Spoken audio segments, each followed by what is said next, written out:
afternoon, ladies and gentlemen. Welcome to Channel 23 and the Faces of Carlsbad. As you know, if you've watched our show before, this is a program where you're going to meet people that you would like to meet again, or that if you see them much, you don't want to see them anymore, like me.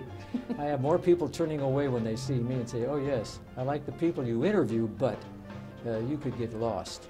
But anyway, I would like to introduce a very lovely lady to you right now, Sandie Mclean. Good afternoon. Did I say that correctly? Yes, you did. Sandie Mclean. My gosh. Well, Sandie, it's so nice to have you here. Well, thank you for inviting me. And you're nice and warm. Isn't that Oh, good. good. Has nothing to do with nerves or anything. No. Okay, that's good. Okay, good. So in this program, for our audience, you're going to be telling a little bit about your background, your family background, going back to your grandparents if you prefer, which I always like to bring into grandparents because so many people want to forget them, but we don't on this show. Anyway, and then your parents, your mom and dad, basically where they were born, where they grew up, where they raised you, where you were born, and then we'll get on to what you're doing today. Okay. Okay? So where would you like Let's to go start? back to the grandparent stage. Grandparent stage. Well, my grandparents are English heritage, and my grandfather and his family came over from England, where his father was a jeweler, and came to the United States through Pittsburgh in that area, and then migrated eventually to California, Pasadena, and where my father worked for Lloyd's of London and insured Hollywood stars and celebrities and things like that. Is that right? Yes, yes. Pasadena, and then he worked for Lloyd's of London. He was an insurance agent for Lloyd's of London. That's fantastic. And they insured movie actors and actresses. Yeah, just, you know, properties,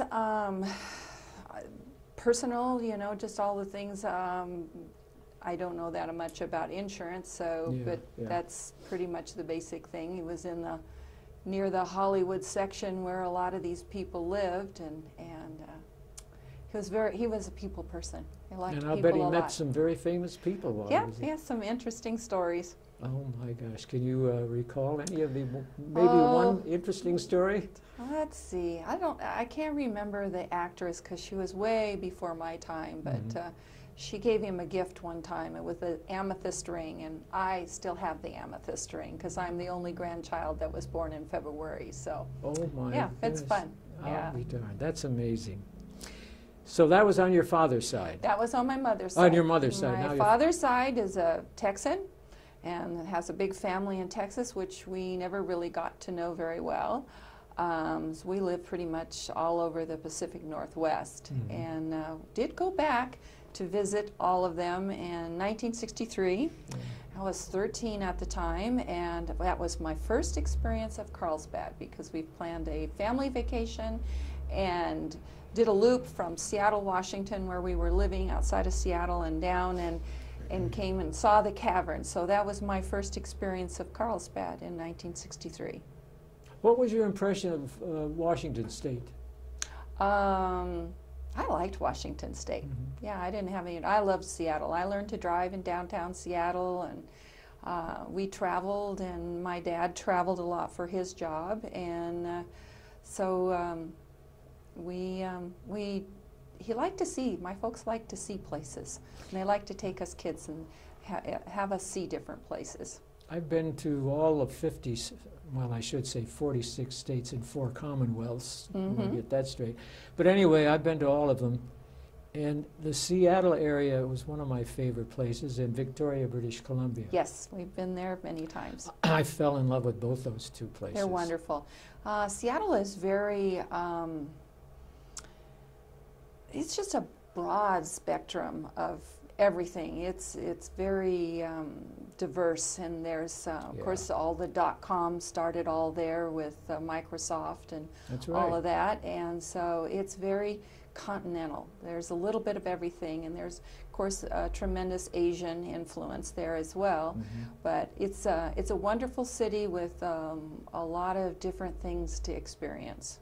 Yeah, I found that out when I was up there, and one thing that hit me one time when I was in Seattle, I was walking along the street, and you know, there were people begging for money. Yes. And this one guy was sitting there and he said, I would like to, you people donate money so I can buy myself a beer. And I thought to myself, oh my gosh, well, at least he's honest.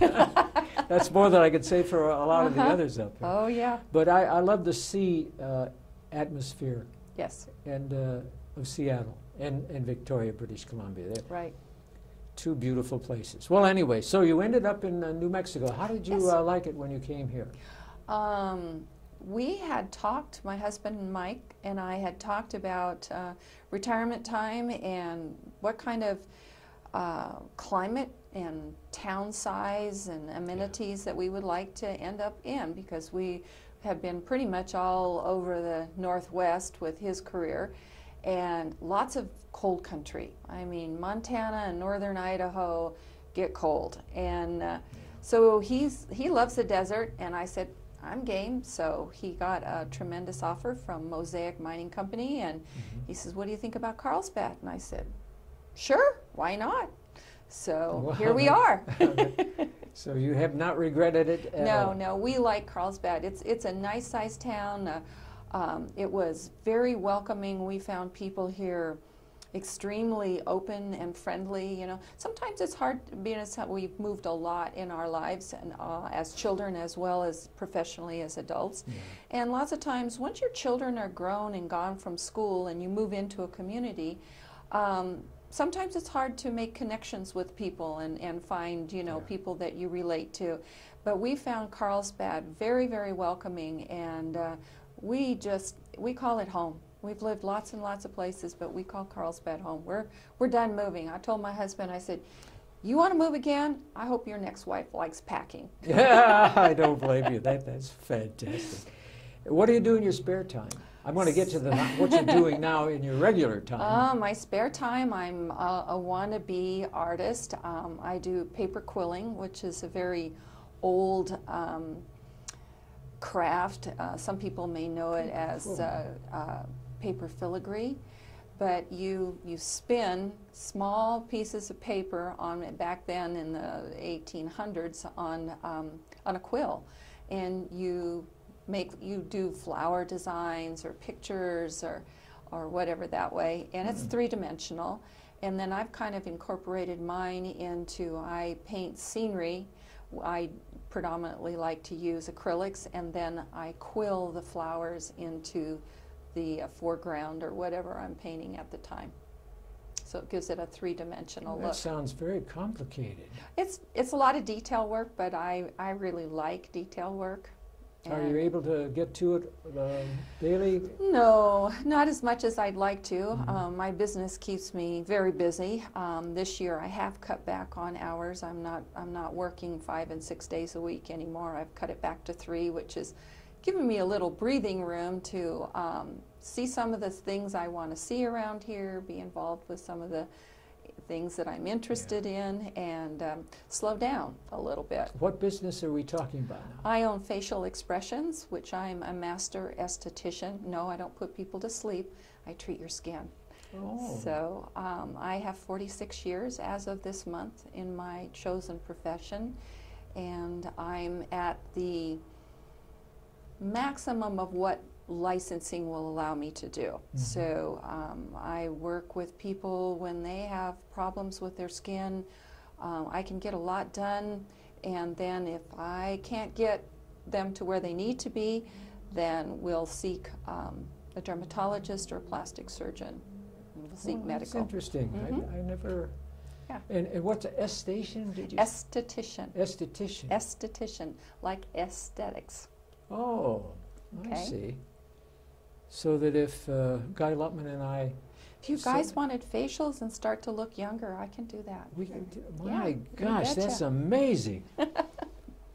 I'll have to check with him on Yes, that. yes.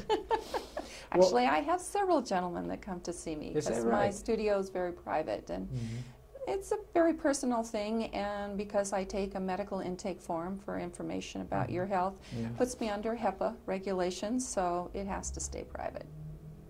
God, that's We amazing. do not divulge the names of the innocent. No, we don't want to do that at No. all. Not at all. But you, And you do that how many days a week? Tuesday, Wednesdays, and Thursdays I take patients. Mm-hmm. So that gives you Friday, Saturday, Sunday, and Monday. You can just get back to your artwork. Well, it would be nice. However, there's always inventory and QuickBooks and balance in the budget and all the things that go into running a business.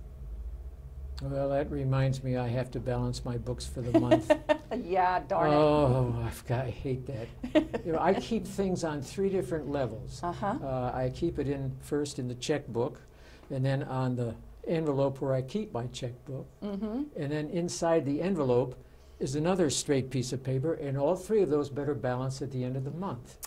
And the last couple of months they've been doing that, but this month I started doing it, and 2 of them balanced beautifully. But the third one was off $50. Now I got to go and see where did I spend the money. I don't think I spent it. I can't find it. Oh my! So anyway, you were talking about the friends that you've made in Carlsbad. Yes. That you found that quite pleasant? It's great. Great people. Yeah. Just very, very welcoming. It's kind of fun.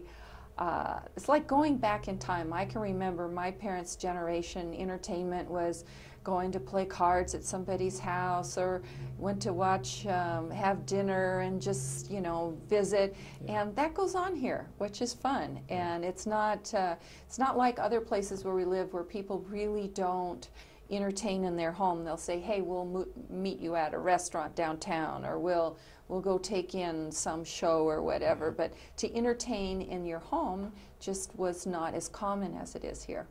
And it's makes it real homey. Now, you said you have children? Yes, we have one son, Jeffrey, and he recently moved here 3 years ago and met the love of his life, and so now we have a daughter-in-law. Well, wonderful. Yes. And what is the daughter-in-law's name? Her name is Maria. Maria. So Jeff and Maria are here, and Maria has a little girl named Lexi, and Jeff has a daughter named Madison. So we have a very nice blended family. Oh, that's wonderful. And what's your son do? What? He owns his own business. He actually used to work for Harris Corporation in Florida. He's one of those top secret guys that if he tells mom and dad what he really does, then he'd have to do away with us. He did a lot of encryption, working with Homeland Security, NASA, Boeing, and things like that. But then he moved here and he met Maria, and they got married, and he's got his own little consulting business now. Well, that's nice. That's nice. And your husband is still pretty busy, I take it? Yes, he is. He's a mining engineer, and he works for Mosaic, and he handles their ISO program there, which is International Systems of Operation. This is a safety program that is on a world-class level that Mosaic has been. I think they've been working on implementing this with the company for about 2 years now, solid. Are you able to see your husband a lot? He works one shift and you work a different shift. It must be difficult. Well, there's long hours, but Mike is my best friend, and so we make time for each other. Oh, good. Yes. That's wonderful. And does Mike like to read books? Oh, he loves to read books. In fact, he's an author. So Is that about right? 3 years ago, he won the Tony Hillerman Short Story Award, and he is in the process of getting published now by a New York firm. So. And what's the book about? The book is about, let's see if I get this right, how he tells me. It's a contemporary suspense novel, and it takes place here in a make-believe county called Laguna, right next door to Eddy County and Lee County. And there's murder and mayhem going on down here. And it's set in modern day times, and he has his characters that he's also implementing in his second book that he's working on now.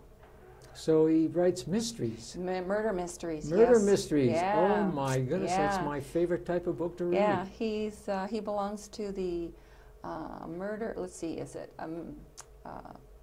Mystery Writers of America, and that organization, and another one, and so yeah, he stays pretty busy with that. And Tony Hillerman, did he ever meet Tony Hillerman? No, but he's friendly with Ann and Craig Johnson, who wrote the Longmire series, and several of the other gentlemen. They get the Hillerman Writing Conference that they have in Santa Fe. It's about the first week in November. It's a wonderful conference, and they bring really great New York best-selling authors in to lecture, and they have publicists from back east, and they go over all the writing styles as well as they go over all of what it takes to be a writer and the business end of things. And it's a lot more to it than just writing a book and mailing it off someplace. There's a lot to it. It can take up to a year or better to get your work published. Well, I'm a mystery fan too, but my problem is I'm going to mention the three authors that I've really enjoyed through the years the most. Sir Arthur Conan Doyle, Sherlock Holmes, Agatha Christie, wonderful woman. And now M.C. Beaton. Her detective is Hamish Macbeth, and he lives up in northern Scotland. Oh my. Yeah, and I get attracted to European murder mysteries. But we've got some great murder writers, mystery writers in this country. Yes, we do. And your husband's going to become one of them. Well, we sure hope so. Yeah. Now, has he had anything published that you can purchase right now? Not at this time. His short story was just released to him from the Santa Fe New magazine, so he'll be able to publish that, and he has some spiritual things that he's done. So he's kind of right in the beginning. You kind of have to get a lot of stuff put together to present before they even want to take you on. So yeah, naturally, yeah, you can't be a one shot kind of deal. They want to know that you're diverse and that you have more than one book in you. Yeah, but he's got to be proud of you too. Oh, because he can say to his friends, "My wife helps old men become young again." Yeah, that's right.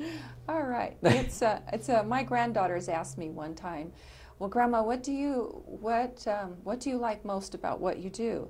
And I said, "I like most about making people feel better about themselves. You know, if we feel that we look pleasing to ourselves and others, it makes you feel better about yourself." Yeah. Oh, that's nice. So you've never regretted the position that you're in with facial makeups? No, never. I love it just as much today as I did 40 plus years ago. And it's come a long way.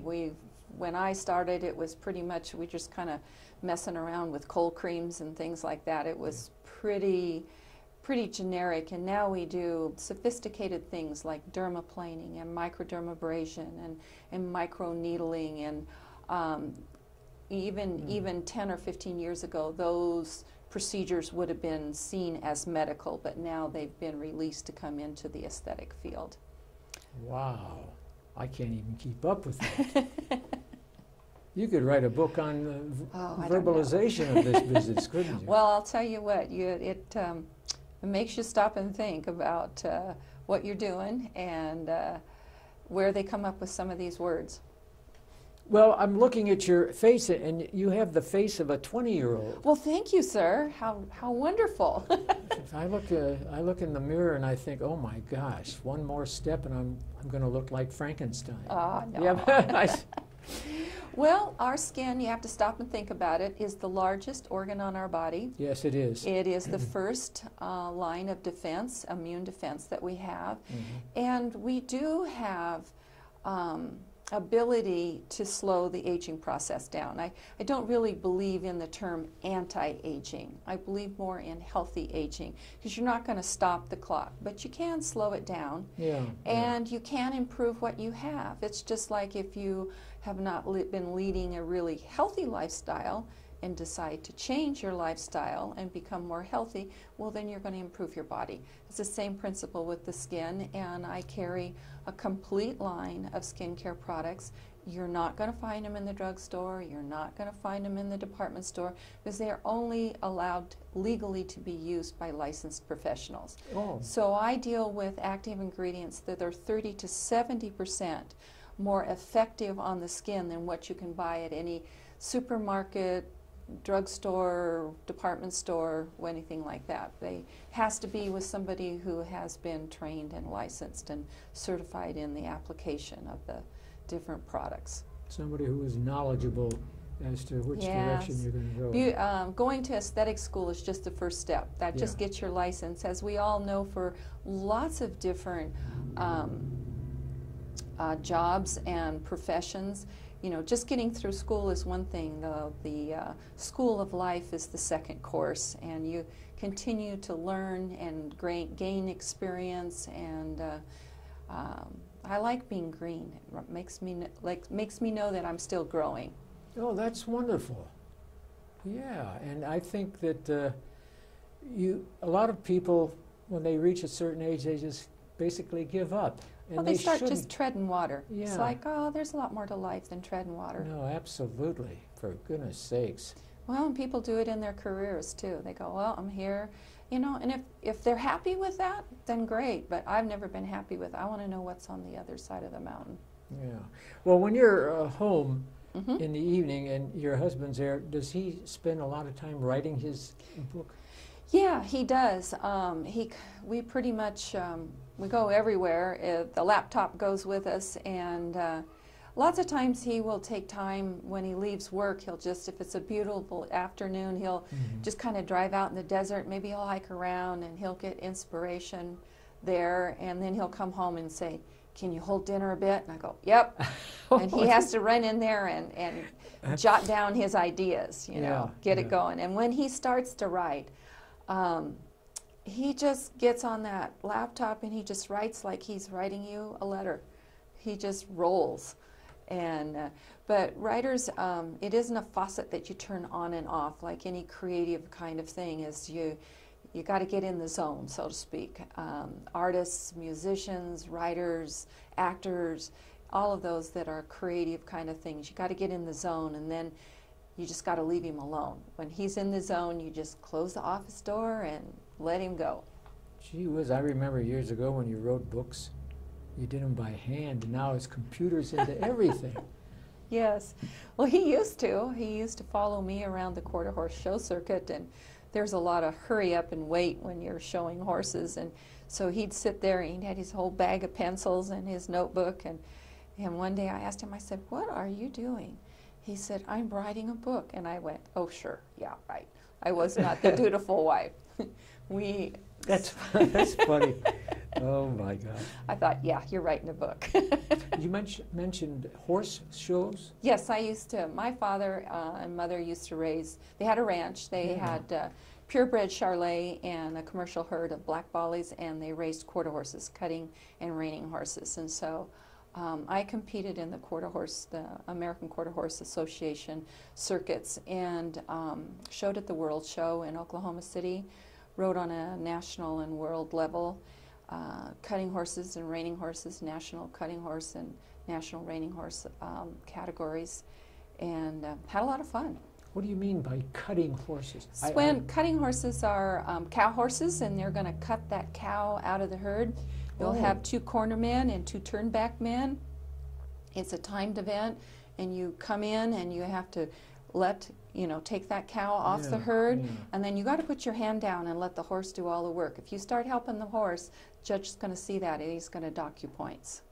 Holy mackerel, where did you pick that up at? That's fantastic. Well, my dad, being a Texan and a horseman from the get-go, came home from World War II and went to college at Cal Poly and got a degree in animal husbandry. I think they call it animal science now, and did a lot of genetic work for Carnation Company when they used to have all their purebred polled Herefords, and before it was sold to Nestle years and years ago. That was the milk company, right? Carnation Milk? Carnation Milk.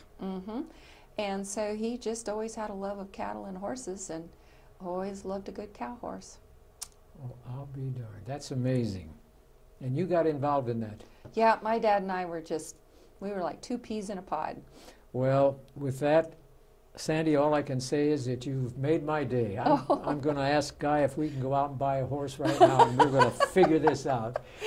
Anyway, I want to thank you for being our guest today. Well, thank you for inviting me. I really appreciate it. And if you meet that common friend of ours, Yes. just tell her I owe her a big hug. Oh, Okay. well, thank you very much. Thank you so much for being our guest. You bet. Thank you. And on behalf of Channel 23, goodbye and good luck. And we get to talk.